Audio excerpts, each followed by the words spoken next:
We're back, people. Good morning, good evening, good afternoon, wherever you're listening around the globe. 12th man's back. We've got another Arsenal show, and I've got my good friend Egal. It's been too long. We don't see him on as many panels anymore. He's a busy, busy boy, but I like to try and touch him when we can and touch base and see how he's feeling.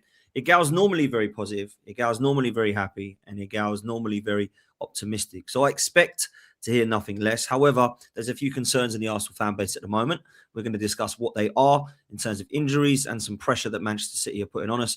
We have got a massive game this evening against Brentford, which we do need to discuss as well, and get our thoughts and feelings towards what's going to be a Carabao Cup final come the end of March as well. So there's lots to discuss. But first of all, Egal, how are you, mate? I'm doing good, man. I'm doing good. It's nice kind of just sitting back watching sometimes because then you get angry, but I don't want to like be yelling and screaming at nighttime. I was watching your stream. I'm like, oh, for God's sakes, guys, we're 6 points clear. Calm down, relax. And it's like now we're only 3 points, so pressure's on Arsenal. I get it, but why is the default always to just be doom and gloom? Upset, everything is terrible, we're not playing good football, this player's a problem, that player's a problem. Why is it that we never look at it from the other side? There's so much good this season from the team that I just feel like at times we don't realize how good we have it. We're almost like we're always looking for the next problem rather than just sitting back and enjoying some of the stuff that we do have that is positive. And I just feel like in general, that's just maybe how football fans are nowadays. You're rather just look at the problems or look at it from the negative rather than just be like, hey, we got so much things going for us right now. I think I would say 19 other teams in the league would be jealous of the position we're in right now. Well, look, I wouldn't disagree with that. We're going to get into it, though. There's a lot of meltdown happening when we lose a game, and that's just the fan base. I don't think it's just our fan base. I will say that. We I think haven't that's lost a everyone. game though. But, well, I was talking about the Man United game, but a few weeks back. But for me, let's get into it, man. Hit like and subscribe, people. We nearly got 100 people viewing already. Big up to Egal as well. Make sure you're following Egal Talks Football on socials and YouTube and TikTok, and God knows what, he's everywhere. So go and show him some love as well.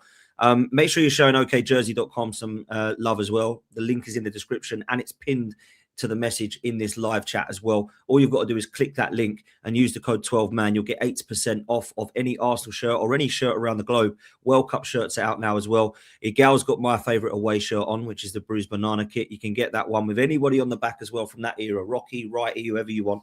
So go and show them some love. They've been fantastic to us. So let's go and show them some love. Egal, let's talk about it. Massive game tonight. Let's talk about that first, okay? And then we'll come into some of the concerns. Big up to Sophie who's in the chat. She says, it's a tough game tonight, boys. Are you worried? Egal, I'll let you take that question first. You know something? You always are a little bit apprehensive to be overly positive about any away fixture. All the away fixtures are a lot tougher than the home fixtures because you have a general understanding. You're at home, we don't lose. I feel like I can go into, if we were at home versus Brentford, I feel like 90% of the fan base would be much more calm than if going into this game away from home. I feel like majority of the pressure and the worry is more about Man City than actually Brentford themselves. I think more about the mentality this shows the mentality maybe of the fan base. I feel like a large portion of the fan base feels the pressure more than I feel like the players and the manager.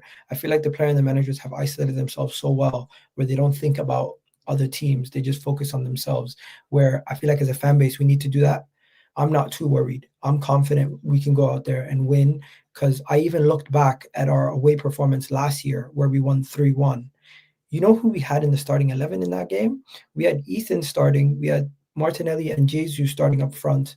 We had Moreno, Partey, and Declan Rice wasn't even in the team, and Odegaard.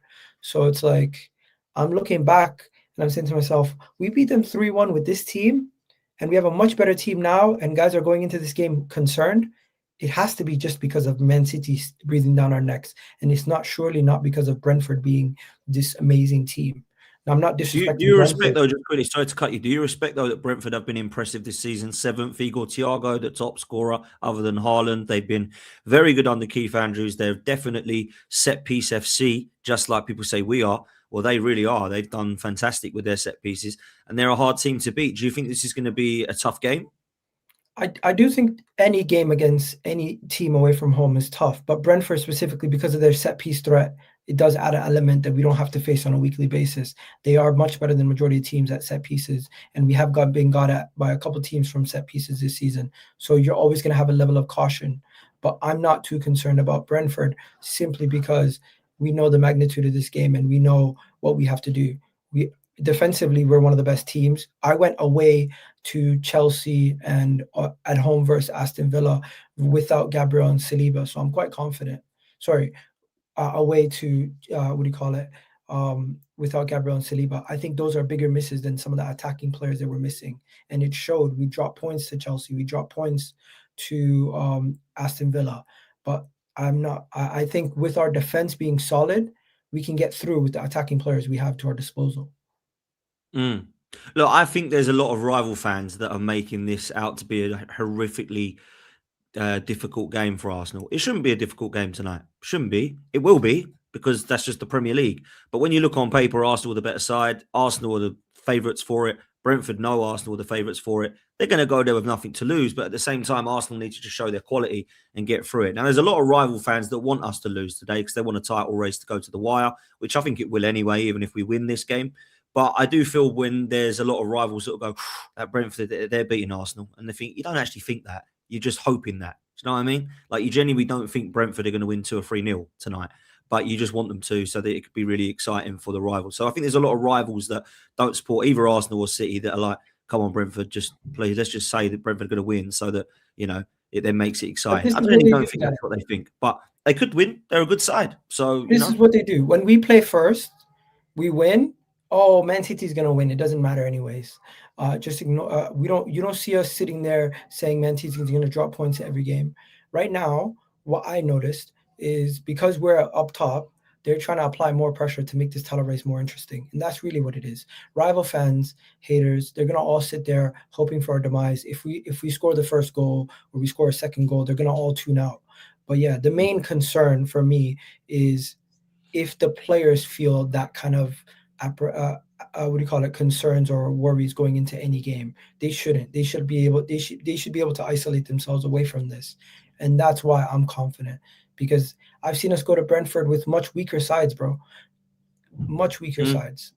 And still win. Yeah, I agree. I actually do agree with that. We've always had quite a good record up there as well, to be fair. The only time that I remember losing was bloody the one I went to, which was the first season that Brentford were up, and it was we had like a shocking team out that was everyone was injured and all this, and I remember thinking, oh no, like this is not a good start for Arsenal. And in fact, we lost the other 2 games and ended up being bottom of the table that season. Right, we were terrible, and Tottenham were top, and I remember crying about it, thinking this is just the lowest point. That's the last time I remember us playing badly against Brentford. We had the Havertz 1-0. Last season, you were right to mention, I think we beat them 3-1. We had another season before where we were able to beat them. Fabio Vieira scored an absolute cracker. So I think when you've got the last few seasons, Arsenal have actually done okay, touch wood. But it's all about pressure. I've said this and you've said it and I've heard everybody say it. The only reason Arsenal will lose this is because of Arsenal. It's not because City were brilliant or another team's jumped up like a United and, oh my God, no one saw this coming. I think it is all on Arsenal. And that's why we've got to do our job, bro, tonight. And I wanted to touch base on, just quickly, the next 2 games, because people are looking at this as Manchester City are now 3 points behind Arsenal, right? Which they are. That's just a fact. However, they could be 9 points behind us if we beat Brentford and Wolves going into the North London derby.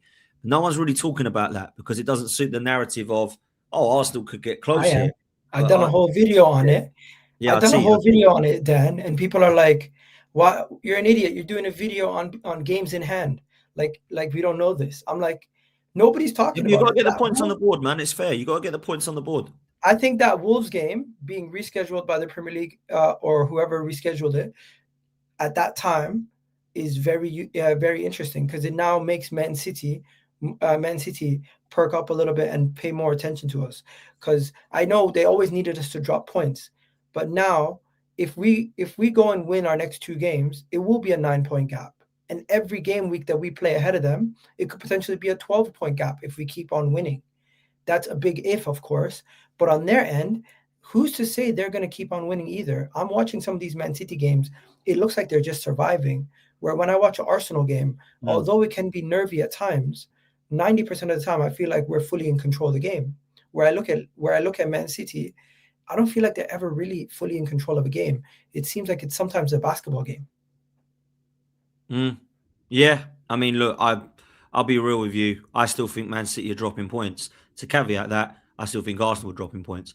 I just need Arsenal not to drop to the stage where we're going to be going to that Etihad game feeling the pressure. We need to be 6 points at least ahead of them when we go to the Etihad, in my opinion. Because even people saying it I needs think to that's be 3 or 4 more points.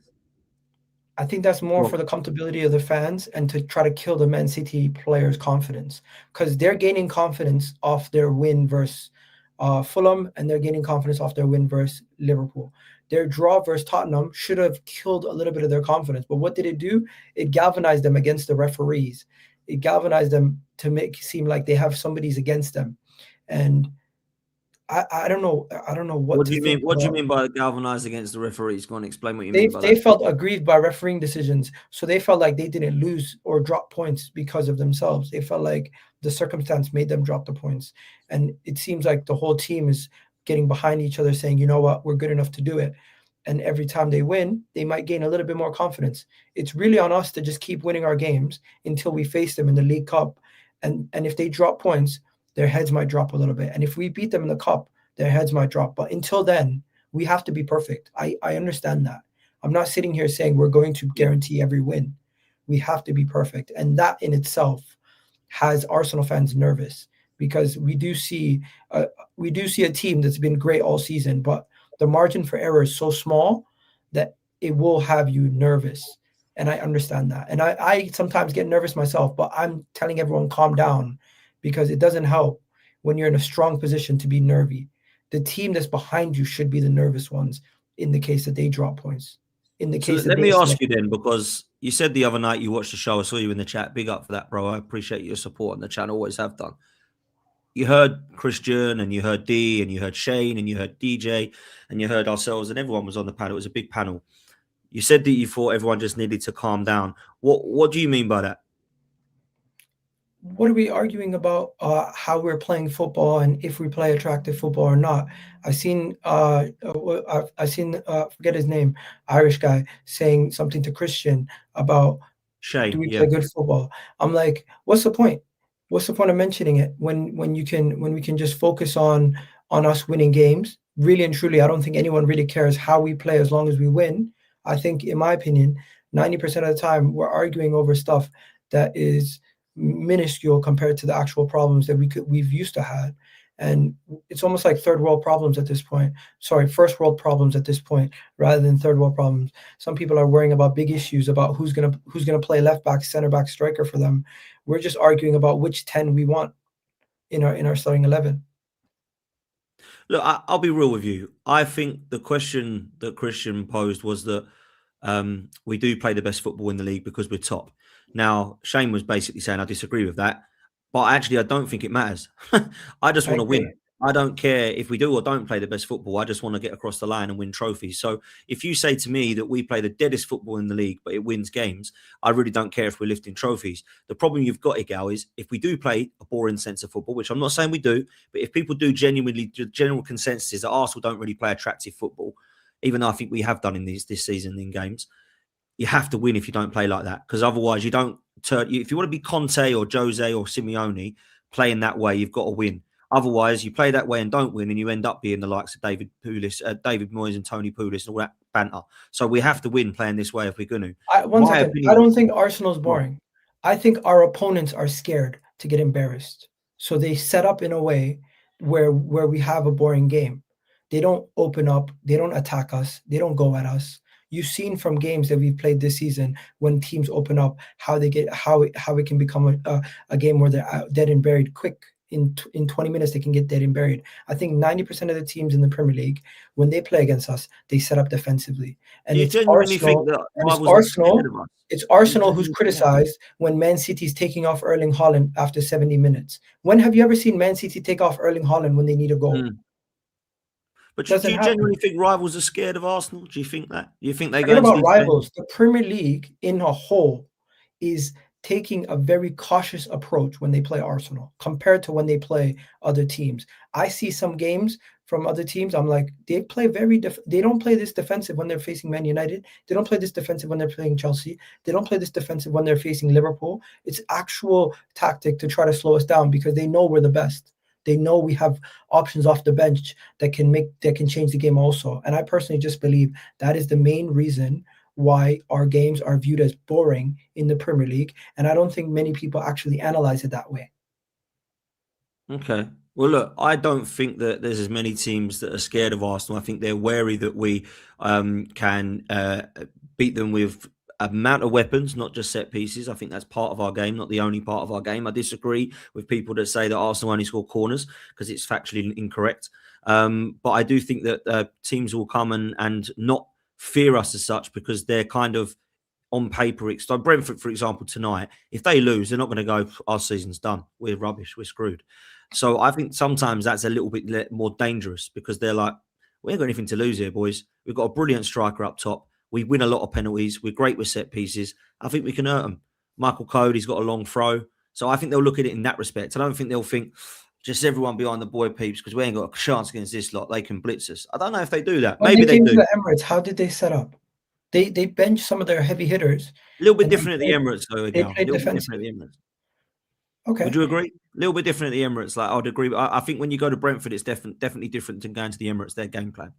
Okay, look at Leeds. We went to Leeds' ground, a team that's been attacking many teams. That's a good example. They played defensive against us. Yeah, that's a good example. They did. And I thought that we were excellent against Leeds. That was one of my favourite games to watch of late. I thought we were really good because we scored all sorts of goals.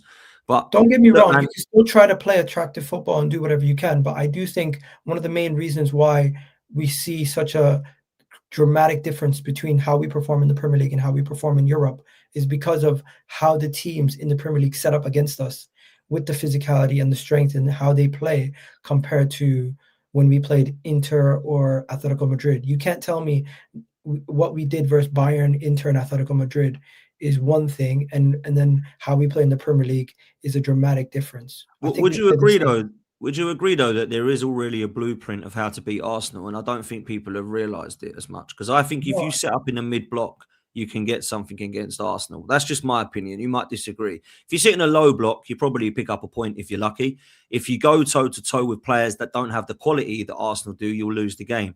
But I would say there's 3 examples this season where I think there's been some quality in the 3 of these sides I'm going to mention that have all taken something off of Arsenal, and all 3 of them set up as a mid-block. They didn't sit everyone behind the ball. They actually come and had a good go at us, and that's Manchester United at the Emirates, Aston Villa at Villa Park, and Sunderland at Stadium Malaya. And all 3 of them impressed me the way they played us because I felt like they actually thought we haven't got the same quality, but as a team, we're going to show that we have got glimpses of it. And I thought Villa did that.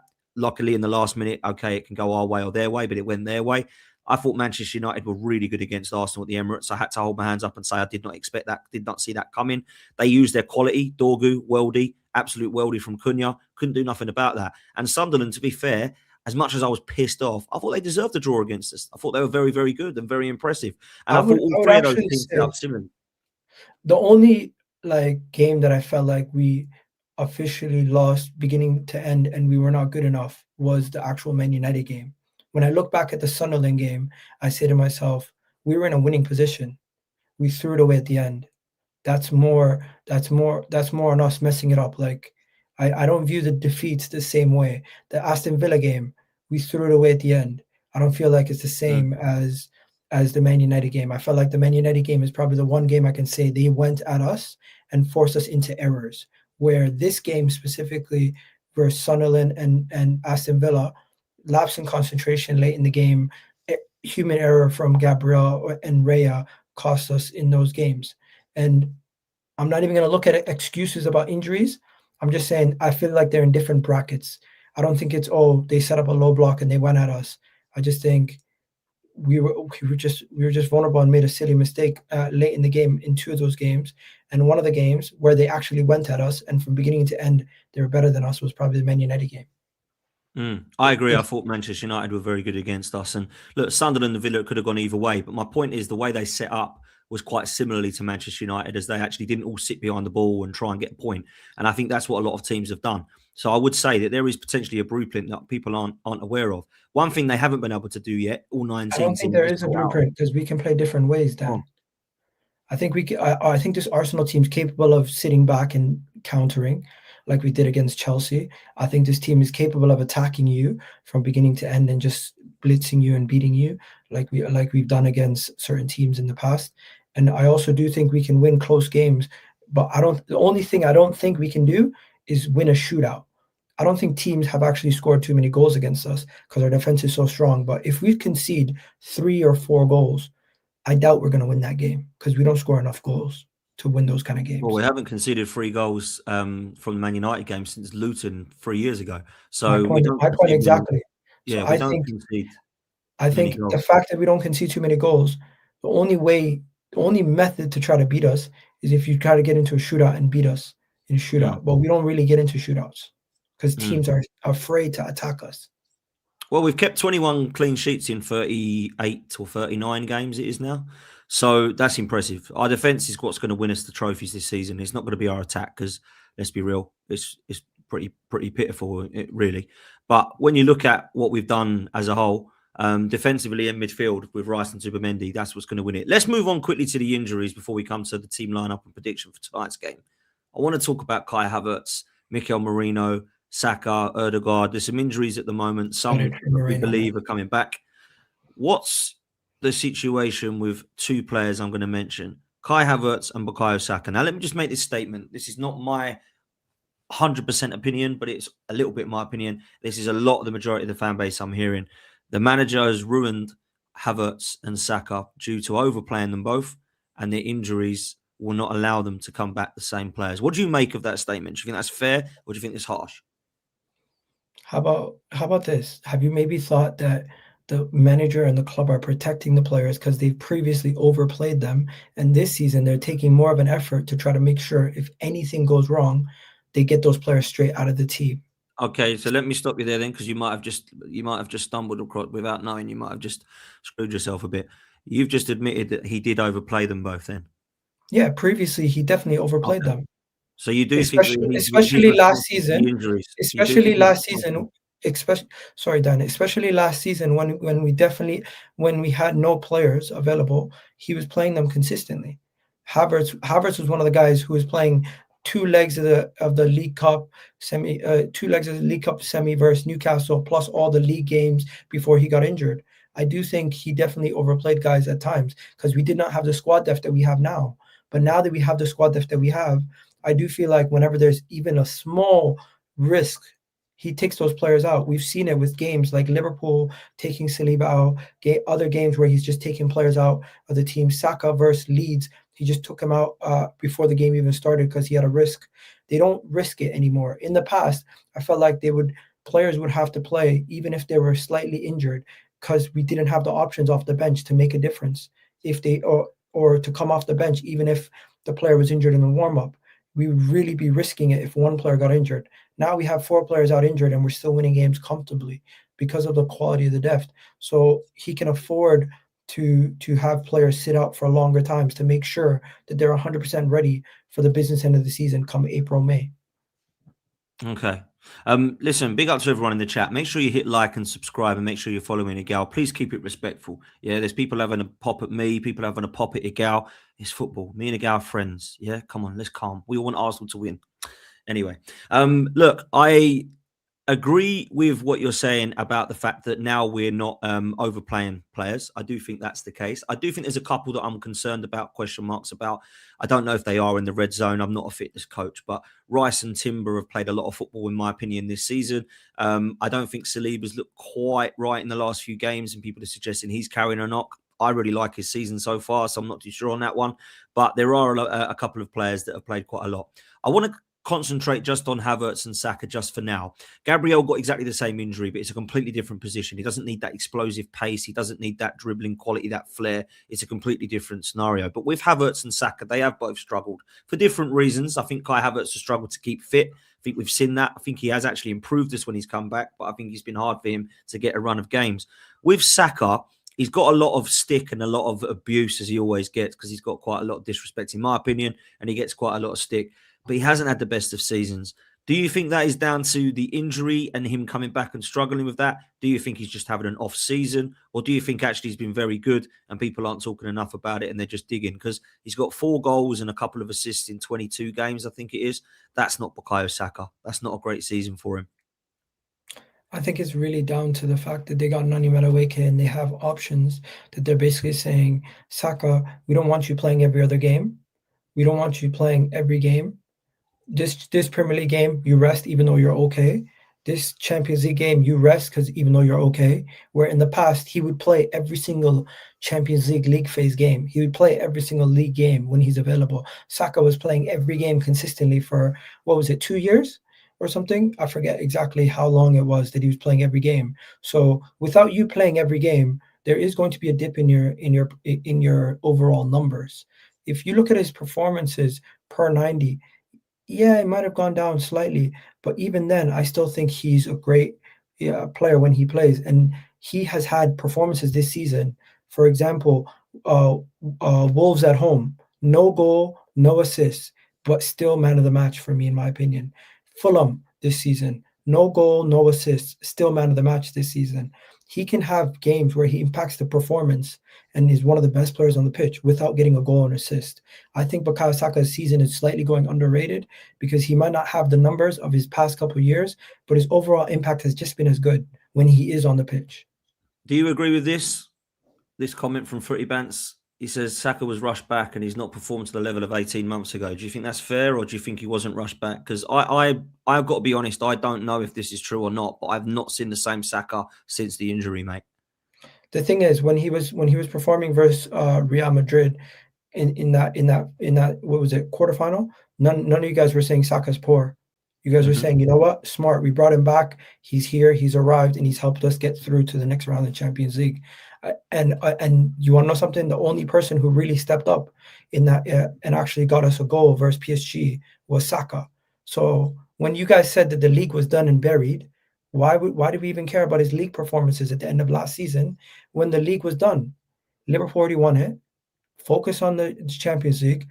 We didn't go through. At the end of the day, if we were to have gone through in the Champions League, he would have had a big part to play with it, scoring a goal away versus PSG and scoring versus Real Madrid home and away.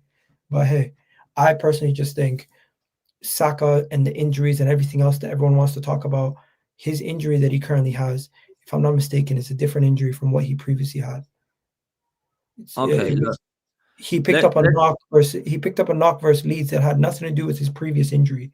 So how is it relevant? No, I agree. Look, I think the hip injury is nothing to do with the hamstring injury. However, what you can do, and I'm not a fitness expert or doctor, but a lot of people say that the injury to a muscle then compensates another injury and can affect another part of your body, which is what Kai Havertz has found, and now what Bukayo Saka has found. So I personally feel like the damage was already done, and I think you agree with that, which is why you said I think Arteta overplayed them both, and this is why they've injured. I don't want him to do the same with Rice or Timber or Saliba. These guys, I think they're so important. But there is injury updates that obviously Kai Havertz and Marino are out. Max Dowman should be back soon. But Saka, Odegaard and Trossard look to have all travelled with the squad tonight. So what are your thoughts about the starting lineup tonight, Egal? I wouldn't change too much from the previous game, besides obviously Havertz and Jesus. And Trossard would still start for me if he can start. I would start Trossard I would put Trossard in the left. I would, instead of Martinelli, I would have Gyökeres up top. In the 10, I would have Eze, since Havertz and Odegaard are not 100% guaranteed if they're going to be fit. I would have Eze. This is a chance for Eze to take his opportunity to maybe run with it and see what he can do from now to the end of the season, hopefully. And only other thing I would change, I didn't think Calafiori had a good game. I would change him for Hincapié. Okay, so I'm going to agree with a couple of things you said. Raya starts, Timber starts right back, Saliba and Gabriel. I'm going to start Calafiori, and I'll tell you why quickly. I think Hincapié has been excellent in the last few games. I thought Calafiori was really poor against Sunderland. In fact, maybe he wasn't really poor because he kept the clean sheet. He didn't have his best game. Yeah, he was rusty. But I think his minutes, I think he's trying to get minutes. And I do think we've missed Calafiori at left back as much as Hincapié has been good. So I'm going to give him the nod for this one. And if he doesn't do it, then yeah, you bring on Nketiah. In midfield, Rice and Zubimendi have got to start. And I'm with you, it's got to be Eberechi Eze that starts in the 10 now that Havertz is out. I would actually start Martinelli on the right and Trossard on the left as long as Trossard's fit. And up top, it would be Victor Gyökeres. And I'd bring on Noni Madueke because I haven't been impressed with him in the last couple. And I think out of the three, Martinelli and Trossard deserve to start ahead of Noni Madueke. What have you made of Madueke? Because I look at that signing now for 52 million and think I'd rather have had Semenyo. Noni Madueke is not the best, and he doesn't have the best end product.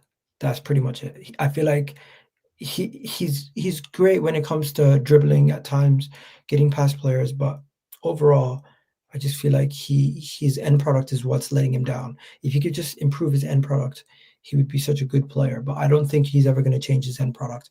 We really just signed Noni Madueke, it seems like to me, to be a safety blanket for Saka when he's not available. Another English player who can come in and is left-footed and that can play as close to as possible as Saka, but not as dynamic as Saka, or else he would have stayed at Chelsea. So yeah, did we overpay for him? Of course. Was he somebody that everybody wanted to sign? I don't think so. But has he done enough to change everyone's opinion? I don't think he's done that either.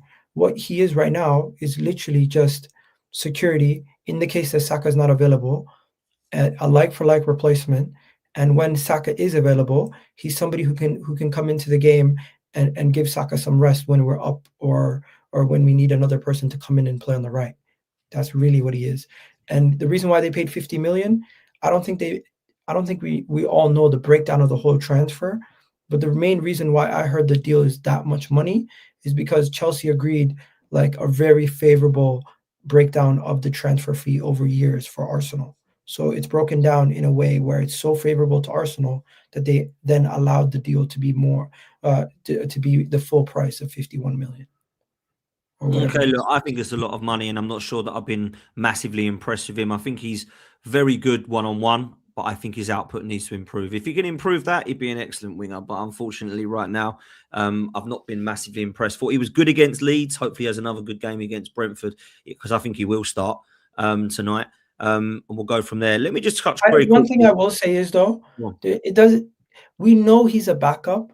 Why are we treating him like he's a 50 million pound marquee signing?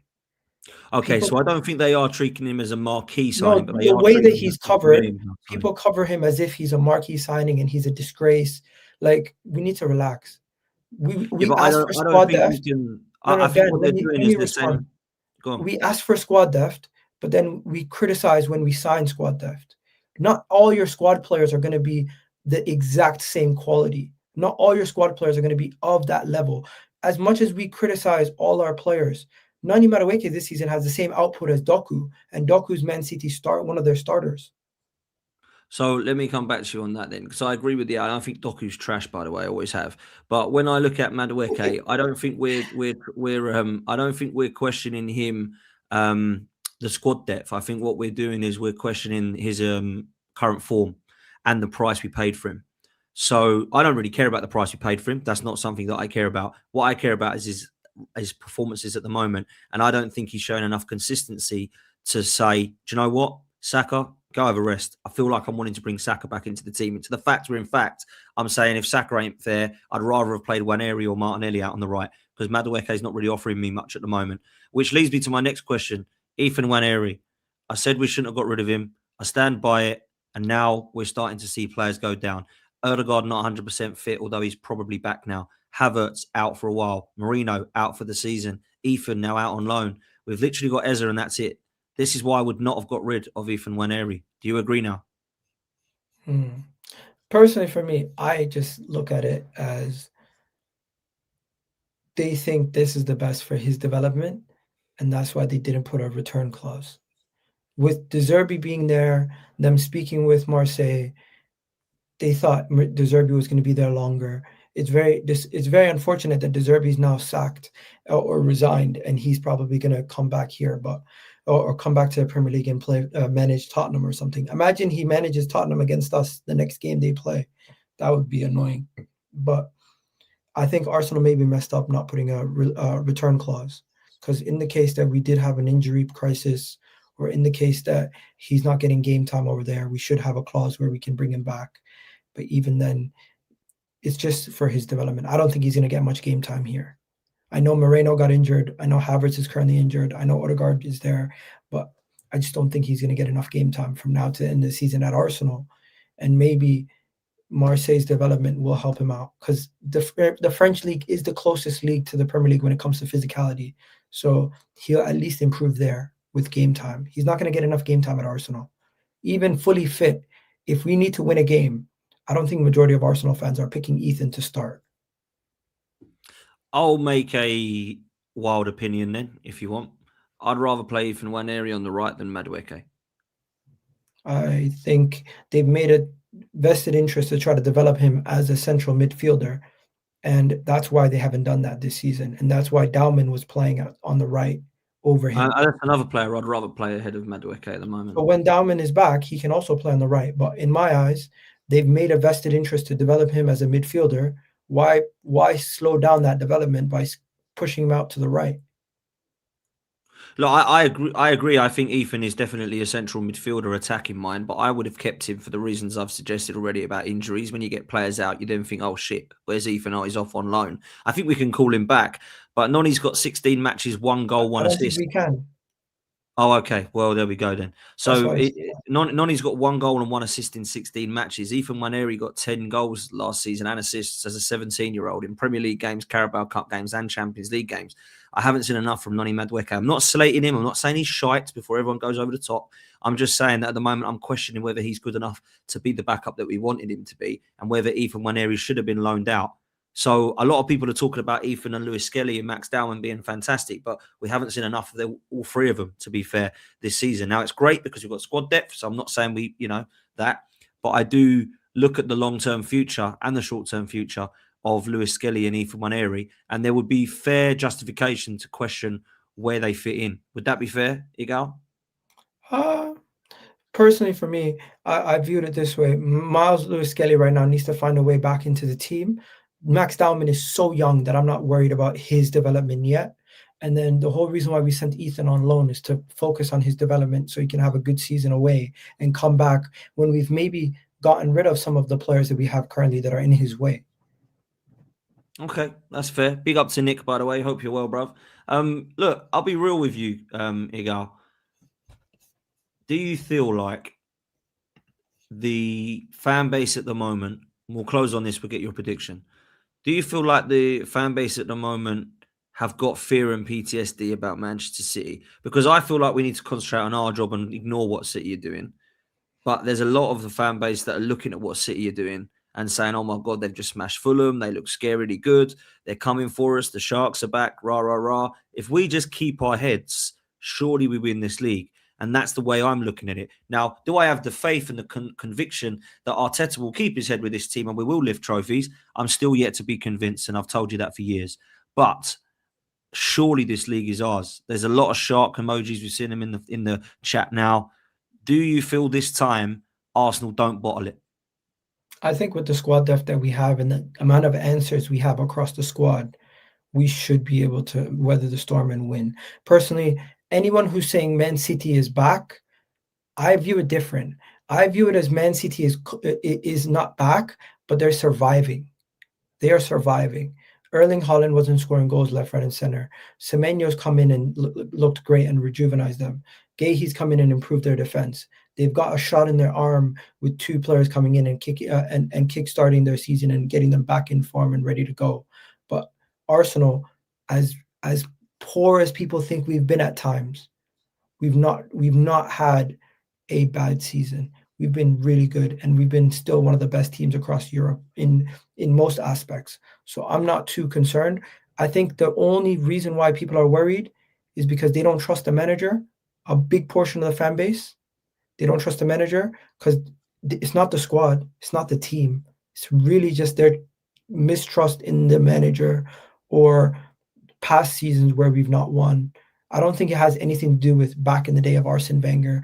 It's literally the last couple of seasons and people not trusting Mikel Arteta, because if they think to themselves, Pep versus Arteta, they're going to say to themselves, Arteta's going to lose. But when you really break it down and you look at the 2 teams, who has the better team? Man City players and their fans And everybody knows Arsenal is a better team than Manchester City this season, and the better team usually wins. Okay, this is interesting. Is this true?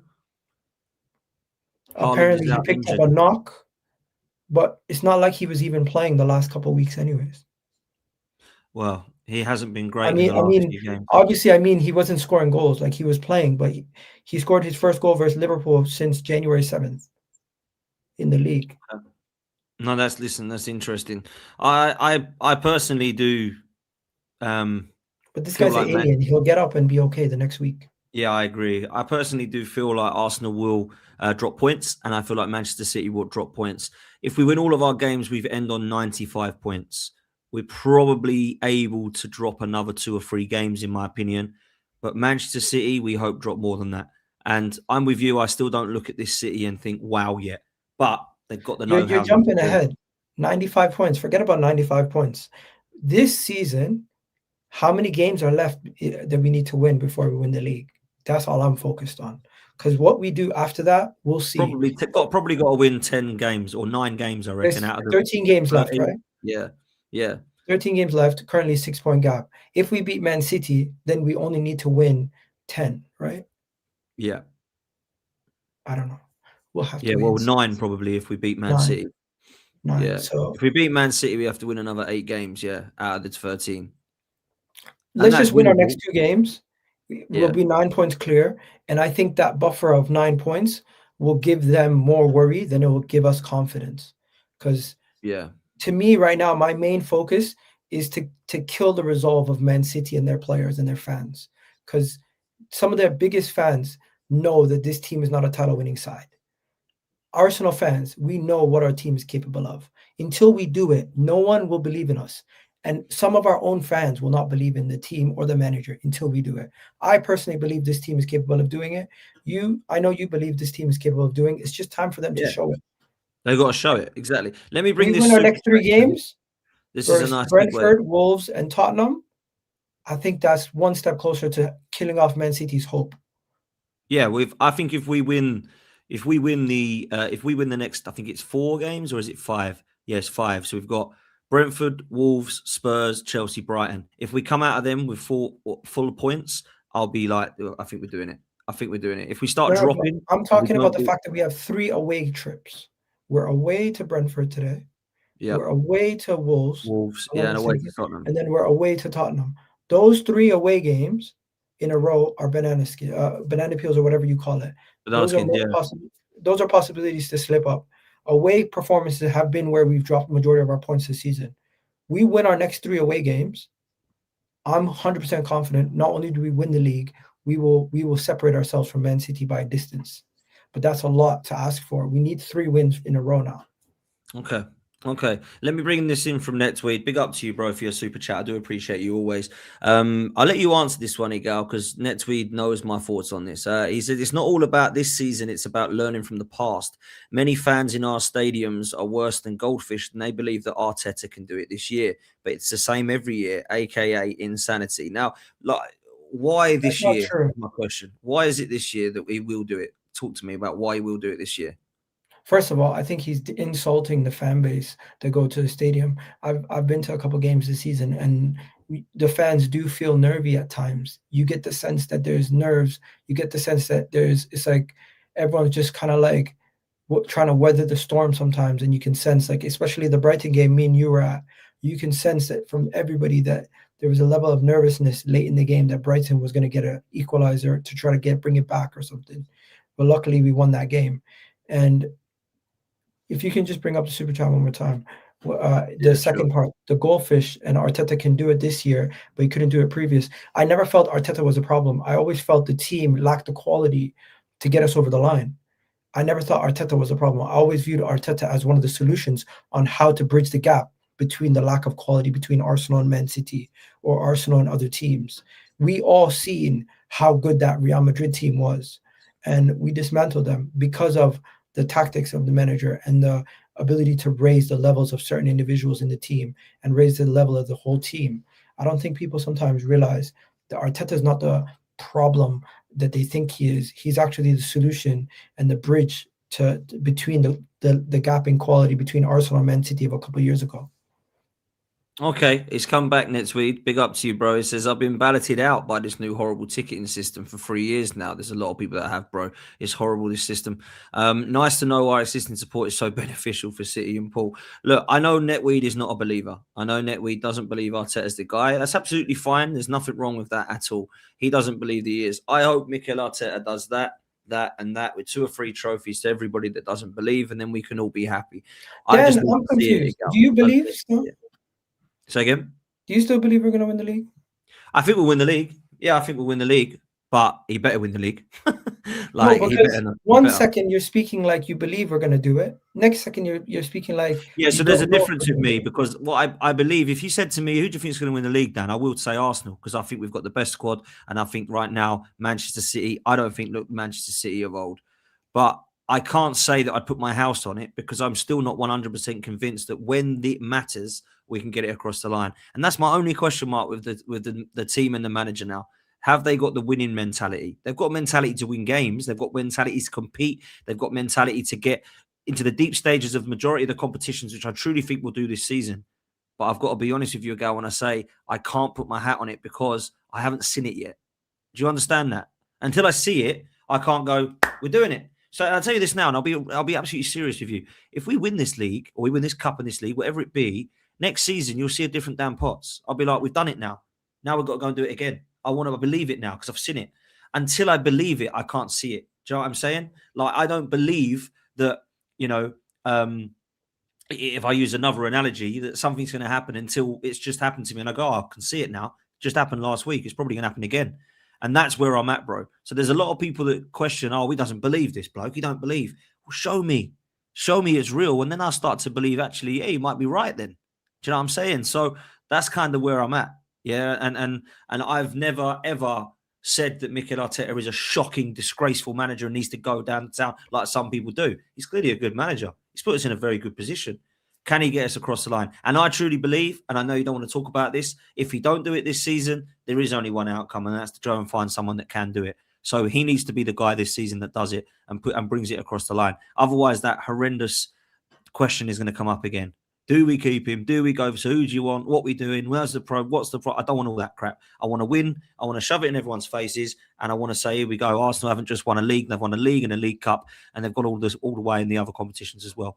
That's the season I think we have to have. The difference between Arsenal fans and Man City fans is Man City fans have seen their team win, and they believe their team can do it because they've done it previously. So yeah, I understand that. But what annoys me is every drop point almost seems like, yeah, well, that's it. We're gonna bottle it from here. Every single time we drop points, and every time we win, it's like, well, if we win our next game, we're gonna win the league. And I just feel like it's dramatic swings and roundabouts based on the emotion of each performance. And why can't it just be, well, if we drop points, we're still going to be in a comfortable position and we're still going to be able to win this league.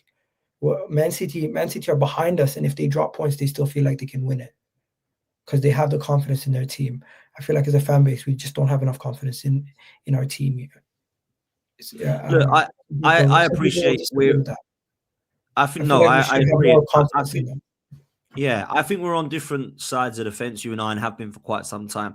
I want Arsenal to win. You want Arsenal to win. We have different opinions on how we get there. I know you believe in Mikel Arteta. I know you absolutely want it to be Mikel Arteta. For me, I don't care who wins this league. I don't care what his name is. I just want to win this title. Right now, it needs to be Mikel Arteta because that's who's in charge. So it doesn't bother me. And I don't mind people coming at me saying, they'll all say it. If we win the league, you can't celebrate it. You doubted him once. You didn't believe. Let them talk. I don't care, right? If we don't win it, people will say, oh, crikey, maybe you're right. We need to go and get somebody else who can win it. Hopefully we win the League Cup first. Well, that's what we've got to do. Then everyone will calm down. Because I feel like if we were to lose the League Cup, I don't think it damages our title hopes, but I do think it damages the confidence that the fan base will have in the team. So hopefully we win the League Cup, and then from there we kick on to win the league, and we'll see where we end up at the end of the season if we win more than that. Yeah, look, we've got to win the League Cup, in my opinion, because that gives us the momentum to go and do something again in May. And when I say something, I don't just mean the league, by the way, because there's other trophies we can win. Like, absolutely, we look good in the Champions League. Absolutely, we're one of the favourites to win the FA Cup. And I've said this before, and I don't know if you agree before we close. I think Arteta and Pep are just getting started. I think we're going to face City a few times yet. We've got to get them in the League Cup and the league. I think we might face them another 2, maybe even 3 times, because we've got, I think, a great chance of facing them in the FA Cup. And I think we've got a great chance of facing them in the Champions League if it goes the way that I expect it to in the draw. So I think this could be a real Arteta versus Pep few months. I think March, April, May is going to be lit, if I'm honest with you, bro. But, you know, I we'll see what it personally is. wouldn't want to draw Man City in the Champions League. Me neither. I feel like I'd rather be suited to playing another team across Europe. I don't want any English team, outside bro. of yeah, same. I don't want any English team until maybe the semi-finals, if that's where we meet. Agreed. Totally agree. Look, let's close with a prediction. I'm going 1-0 to the Arsenal tonight. I think it's going to be tight. I think we'll get a clean sheet, and I think we will win the game. What are you telling me? I hope it's 2-1. Or it's 2-0. I hope it's 2-0, and we just kill off the game, second goal, dead and buried, and we keep a clean sheet and we just walk out of there. 2-0 Arsenal victory.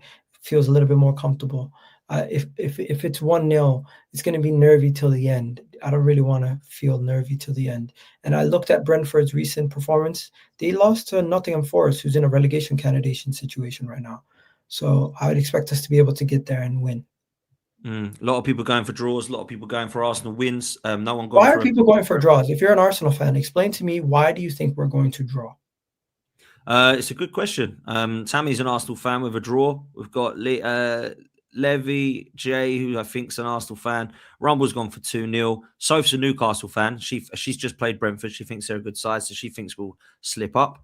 And she thinks City are going to win the league, to be fair to Soph. She said that from day one, so I imagine she's obviously believing that's the reason why. I'm trying to think. It's going to be a draw. I've not seen anything in the chat so far to let me know why they think it's going to be a draw. No, I can't see that at the moment. Maybe someone let us know. If you've put a draw, why? Maybe it's I feel like this happens every time we face a tough opponent away from home. People just expect us to drop points. I'm confident in these boys. I feel like you guys need to remember, we travel to much tougher grounds away from home. We face much tougher teams away from home, and we've still gotten results. So I'm not too concerned. Declan Rice is Here we go. We've finally got one. We've finally got one. It's a tough place to go, and the pressure is on the players. We see the real Arteta mentality. So that's one reason. Soph saying no, I just went off of how they played against us, to be honest. I think that's a fair one. She's obviously been impressed by Brentford and thinks they're in good form. I don't think it's crazy to predict a draw. I don't think it's like, wow, that's disgraceful. Like, what are you doing? I think, if they were to predict 4-0 Brentford, I think they might be a bit deluded, right? But if we were, someone was to say, I think it might be 1-1 and Arsenal might struggle, I don't think that's a crazy thing. We did that against Sunderland. We drew. We lost against Villa away. So we've not been flawless this season. But I do think we'll win the game 1-0. I don't think it'll be pretty. I think it's going to be ugly. In fact, I think it's going to be set piece versus set piece this game, because both teams are good at them. So the funny thing is, those same people who are saying, Arsenal game versus Brentford might be close, you probably would have, if this was Man City, you would have predicted them to win convincingly.